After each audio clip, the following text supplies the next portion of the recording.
A rough stone rolling, chipping chunks off, smoothing out over time.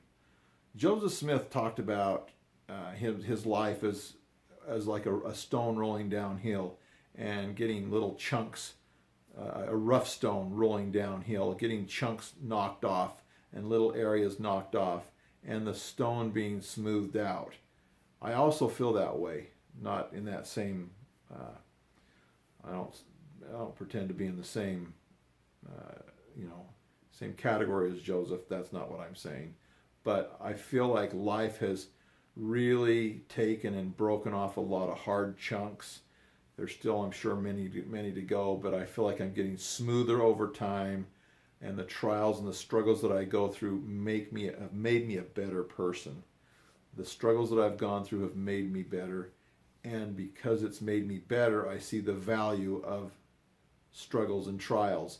And the great thing about the pains that I've suffered is that I've been able to turn them into power, and I've been able to help my children and others see the benefit of the struggle. So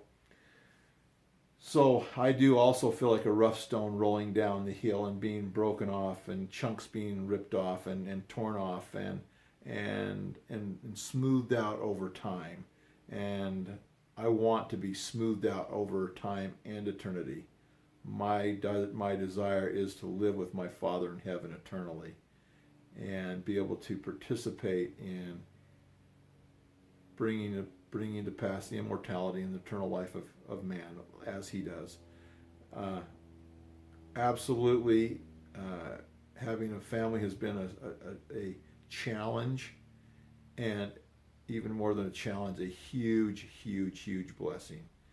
My children, I totally love them, every single one of them. They are special to me, completely special to me, each and every one of them. I won't say their names here, but each one of them. And they may feel one way or the other, but I feel tremendous connection and love with my children. I also feel like a father who has to stand up for what I believe and teach them what I think is important. They don't like some of the things that I tell them or I teach them, but I would say over time they see the value of what I'm trying to teach them. I want them to stay close to God. I want them to do.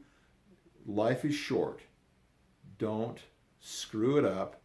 Don't curse your family because you become inactive and nonchalant about gospel principles. Bless your family by doing what's right. You may not know everything. You may not have a complete knowledge. I'm okay with that. Neither do I. But I have faith and confidence that this life has purpose. We are here for a reason, to be in families and to love one another and to improve and become more like our Father in heaven.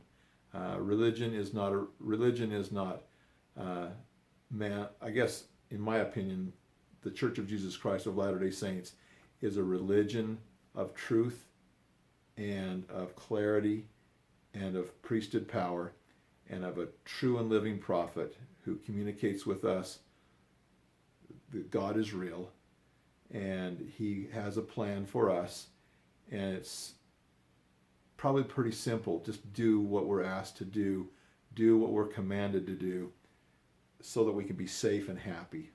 So, and I would say the most important thing that I have, most important desire I have for my children is that they stay kind and connected with each other, with me and their mom, and with each other, and that the relatives, the grandchildren get along with the other grandchildren, that there is not competitiveness, but just kindness and love and enjoyment when they get together.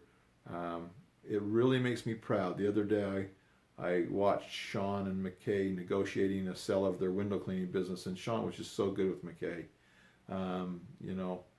Brandon has taught Sean how to do window cleaning.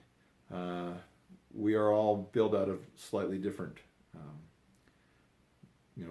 makeups, but we have different personalities. But once again, I want my children to love one another.